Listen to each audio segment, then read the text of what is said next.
Hello, hello. I'm Michaelson. Excerpt 6 of Letter 2, which we will read today, covers the teaching that Jesus gave after having healed the son of Miriam and Zedekiah in Capernaum 2020 years ago. Enjoy the reading.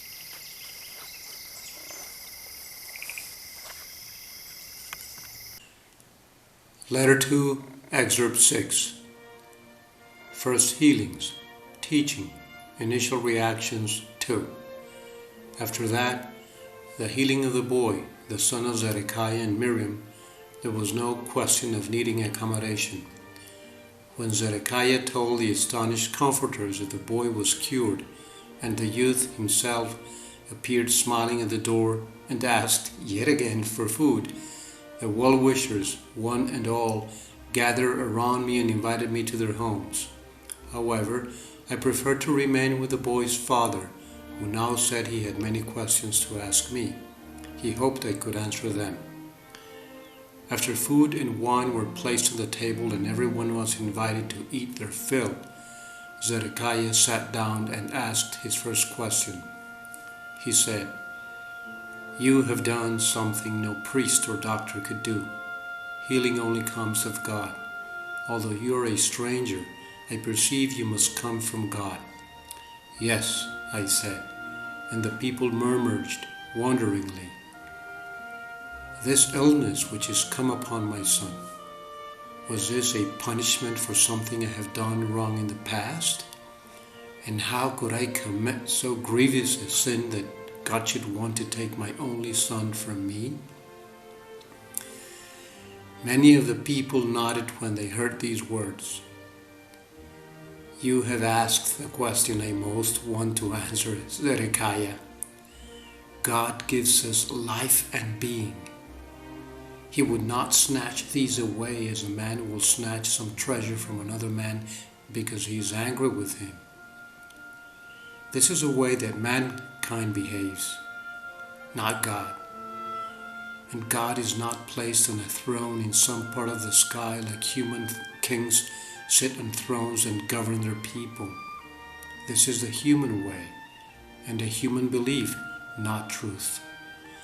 The way of God is far beyond anything the human mind can devise or dream about. I alone have seen that which has brought us into being, and I know that it is not the kind of God taught by the rabbis. I saw that it is perfect love, and for this reason I would rather speak of the Father. For I have seen that it works within every living thing, keeping them in a good state of health, even as a human father works to keep his children well fed, clothed, and protected within the shelter of a home. I have seen it within everything in the world." "How can that be?" a man asked doubtfully. "It is not possible for an individual being of any kind to be everywhere at once. But the air is everywhere, although we cannot see it. Nonetheless, we know and do not doubt it is very real and very important to our existence. If there were no air and we could not breathe it, we would die. The movement of air, which we call wind, we cannot see, but we see it agitate the leaves and drive the clouds across the sky. So we know the air is around and above us and is strong. And now I'll ask you, what is the most real and valuable part of a man? His body or his mind?" Some answered it was the body, otherwise he would have no place on earth, could not work, could not be seen, would not be known. Others said they thought that his mind was more important than his body. And I answered, "His mind is the most important part of him, since without his mind he could not power his body. He would not eat, drink, sleep, move, plan, or live. Yet we cannot see the mind. We can only know we have a mind because of the thoughts it produces and because the thoughts fashion some kind of action in our lives. We believe mind works through the brain. Yes, it does. For how could brain, born of flesh, produce thoughts, feelings, ideas, plans? And now it should be clear to you that this is how the Father is present within all things. It is the directing mind behind the human mind, working its great works within every living thing.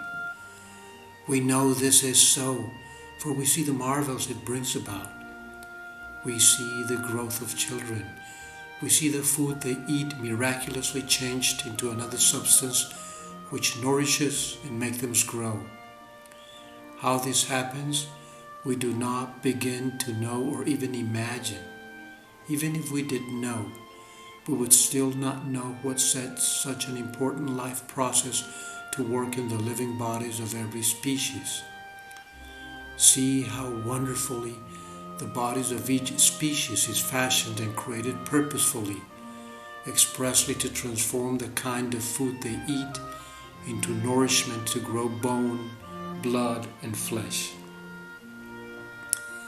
Now you show us these things. We can see they are truly marvelous, a young man exclaimed. They are, said I.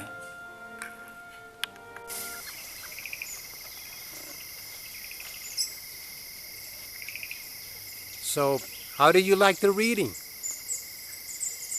In that teaching 2020 years ago, Jesus taught us that there is no such thing as an avenging God up there in heaven.